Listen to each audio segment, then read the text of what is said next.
Gente de Reddit. La pregunta de hoy es: ¿cuál es la historia de crimen real más loca que has escuchado? Historia 1.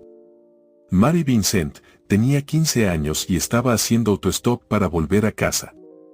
Fue recogida por Lawrence Singleton, quien la ató, la violó, le cortó ambos brazos a la altura de los antebrazos y la arrojó a una zanja al costado de la carretera. Mary usó barro para frenar la hemorragia, trepó por la zanja y viajó 3 millas antes de que la recogieran y le brindaran atención de emergencia. Luego diseñó sus propios brazos protésicos y se convirtió en artista. Realmente inspirador. Ilustrador responde. Y eso sin contar el hecho de que el bastardo cumplió 8 miserables años en prisión, fue puesto en libertad condicional por buena conducta y luego apuñala hasta la muerte a otra mujer. Historia 2.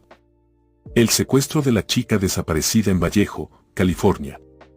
Hay un documental de Netflix llamado American Nightmare que recomiendo muchísimo. Es una locura. Lo siguiente es un spoiler, pero es muy interesante si es que no lo conoces. Un hombre llamado Matthew Muller secuestra a una joven de su casa. La droga a ella y a su marido y le da a este último instrucciones absurdas para un supuesto rescate. Retiene a la joven durante días mientras la viola. Mientras tanto, su marido es el principal sospechoso de la policía y, para ser justos, a primera vista su versión real parece muy inventada.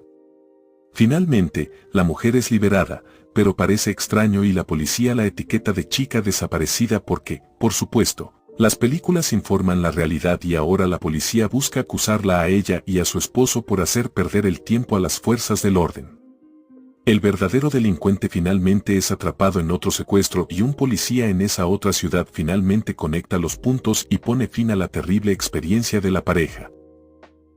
Historia 3.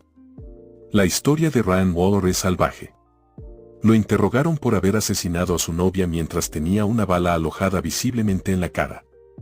Siguió diciéndoles a los policías que era una víctima y que había disparado, pero no le creyeron.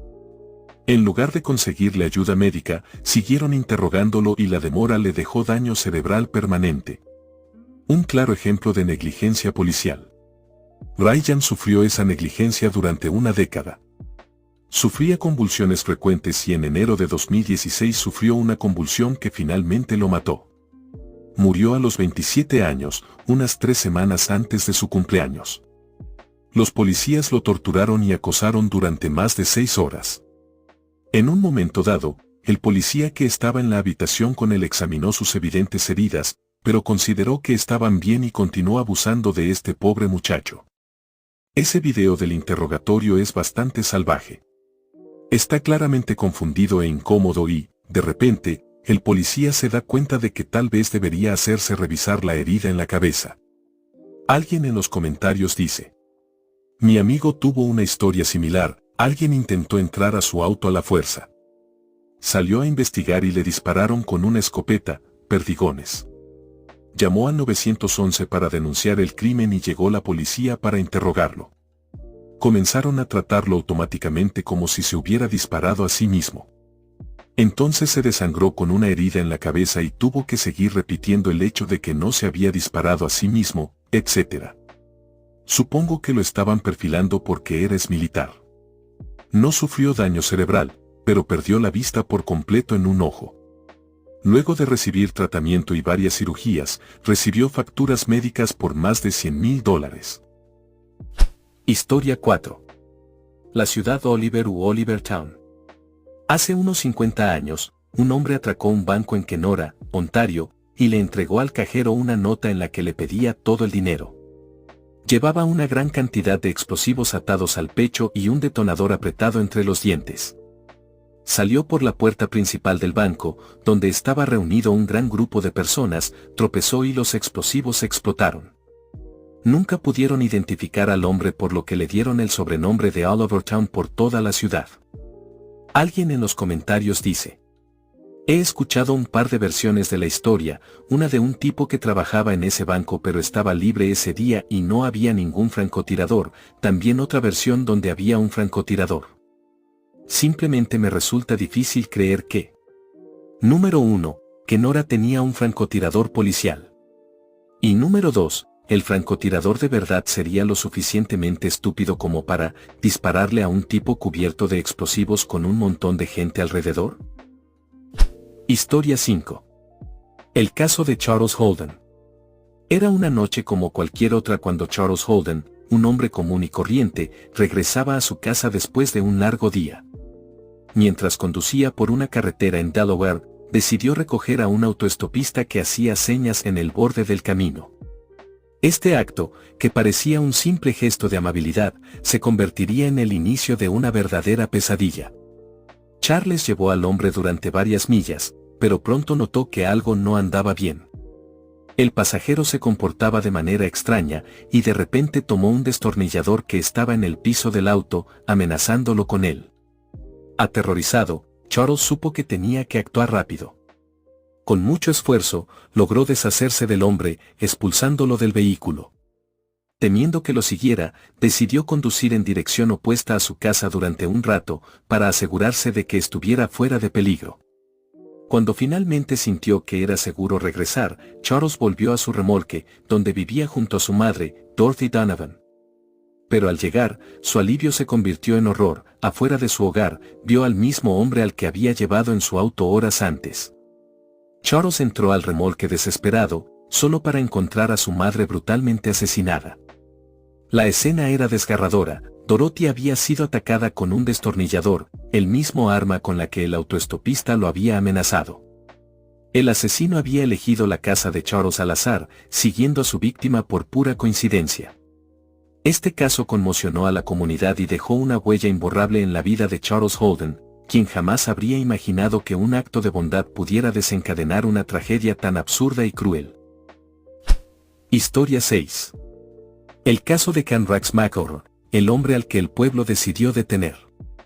Canrax McElroy, conocido como el matón del pueblo, infundía miedo en la pequeña comunidad de Skidmore, Missouri, durante las décadas de 1960 y 1970. Su lista de crímenes era extensa: robos, incendios, agresiones, violaciones e incluso abuso infantil. McElroy era un hombre corpulento, siempre armado y sin escrúpulos, lo que le permitía aterrorizar a testigos y víctimas para evitar ser llevado a la justicia. Usaba amenazas de violencia tan creíbles que ni siquiera los agentes de la ley se atrevían a enfrentarlo. McElroy acumuló al menos 21 acusaciones formales en su contra a lo largo de los años, pero gracias a su capacidad para intimidar y manipular el sistema, logró evitar la prisión cada vez.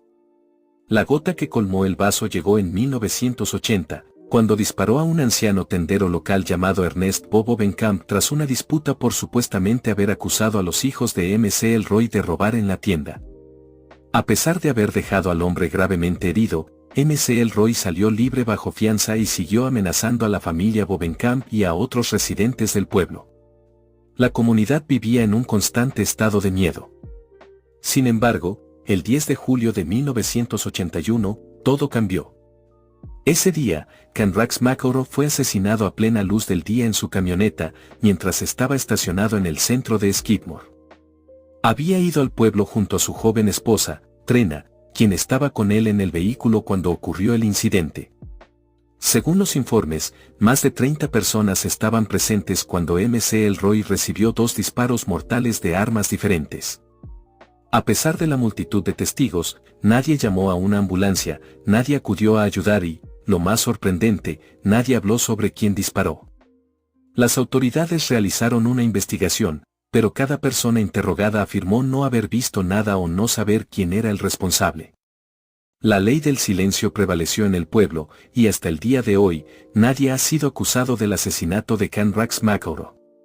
El caso de McElroy se convirtió en un símbolo de la frustración de una comunidad frente a un sistema legal que había fallado repetidamente en protegerlos. Para muchos, su muerte fue una forma de justicia comunitaria, aunque otros cuestionan si el fin justifica los medios. Historia 7. El caso de los asesinatos de la familia Harvey. En un trágico suceso que marcó a una comunidad entera, 2 hombres irrumpieron al azar en la casa de la familia Harvey, una familia conocida y querida en su ciudad. Aquella noche, su brutalidad y desprecio por la vida dejaron una huella imborrable. La familia estaba compuesta por los padres y 2 hijas pequeñas. En un giro de crueldad inimaginable, los intrusos ataron a los padres y a una de las niñas en el sótano, mientras que la otra hija no estaba en casa, ya que se encontró pasando la noche con alguien más. Sin embargo, al regresar a casa, la madre fue obligada bajo amenaza a recibirla en la puerta y actuar como si todo fuera normal. Su objetivo era asegurarse de que no se alertara a nadie de la situación, bajo la promesa de no hacer daño al resto de la familia. Trágicamente, el esfuerzo de la madre fue en vano. Los hombres no tuvieron piedad y asesinaron a todos los miembros de la familia brutalmente. No contentos con el horror que ya habían causado, intentaron encubrir su crimen prendiendo fuego al sótano antes de huir. Aunque el fuego no destruyó completamente la evidencia, el acto dejó a los residentes de la ciudad en estado de conmoción y profundo dolor. La familia Hardy no era solo una familia común, eran pilares de su comunidad. Su pérdida dejó a amigos, vecinos y seres queridos luchando con un trauma colectivo, un dolor que persistió durante años. Este crimen no solo destruyó una familia sino también la sensación de seguridad que todos sentían en su ciudad, recordando a todos que incluso en los lugares más tranquilos, pueden ocurrir tragedias inimaginables. Historia 8. El caso de Darryl Suckling es uno de los más escalofriantes de Australia, marcado por múltiples delitos y un sistema judicial que permitió que casi saliera impune de sus actos. Suckling fue acusado del secuestro y violación de 4 mujeres jóvenes, así como del asesinato de una de ellas. Uno de los incidentes clave comenzó cuando un granjero y su esposa fueron invitados a cenar por su vecino, Suckling.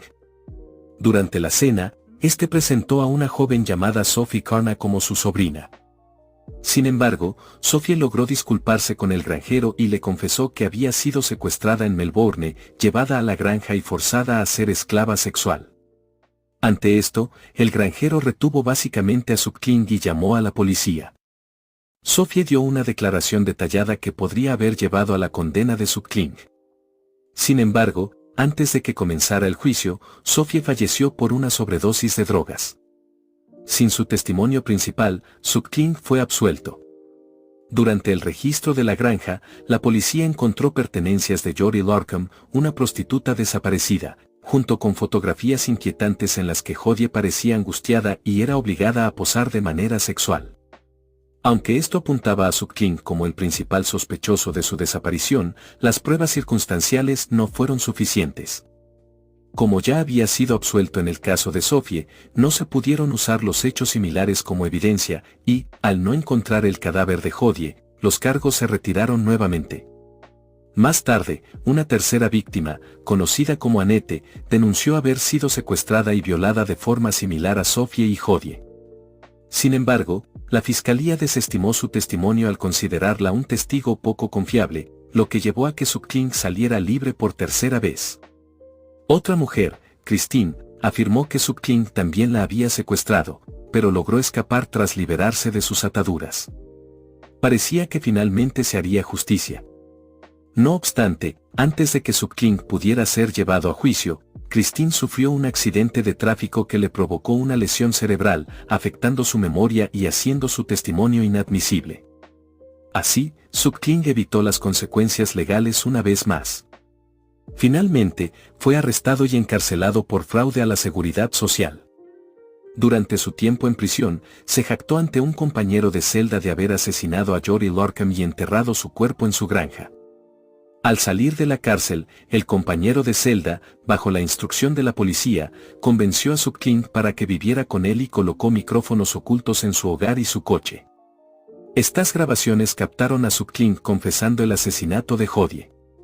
Esta confesión fue suficiente para llevar a un juicio, donde finalmente fue condenada por el secuestro, violación y asesinato de Jodie Larkham. Aunque solo se le hizo justicia por uno de los casos y años después de sus crímenes, al menos una de sus víctimas pudo recibir algo de justicia. Y hasta aquí el video de hoy, espero que les haya gustado. No olviden compartir una anécdota o experiencia similar al tema del video. Dejen su like y compartan si les gustó el video. Por último, no olviden activar la campanita para no perderse ninguno de los próximos videos. Hasta pronto.